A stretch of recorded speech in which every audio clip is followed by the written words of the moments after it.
Hello viewers, আবারও চলে এসেছি আপনাদের কাছে একটি ঘরোয়া পদ্ধতি রান্না নিয়ে। আজকে আমি আপনাদের দেখাবো কিভাবে খুব সহজেই আপনারা বাড়িতে সিঙ্গারা তৈরি করতে পারেন।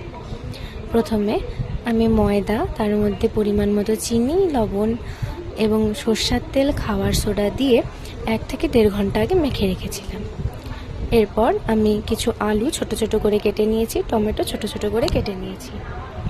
এবার কড়াইতে সরষের তেল দিয়ে তাতে কালো জিরা, কাঁচা লঙ্কা ফোড়ন দিয়ে আমি আলু আর টমেটোগুলোকে ভাজা বসিয়ে দিলাম এবং তাতে আমি চীনা বাদাম, লাল লাল বাদামগুলো ছোট ছোট সেগুলোকে ছুলে নিয়ে বা আমি 2 টুকরো করে দিয়ে দিলাম। দিয়ে ভালো করে তরকারিটি বানিয়ে নিলাম।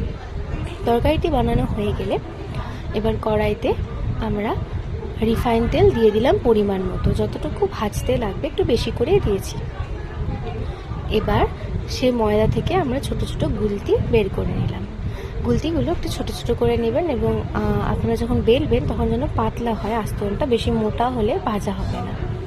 এরপর আমরা গুলতিগুলোকে ছোট ছোট করে বেলে নিলাম। বেলে নিয়ে তাতে তরকারিগুলো দিয়ে ভরিয়ে দিয়ে একটি সিঙ্গারার আস্তরণের মতন করে নিলাম।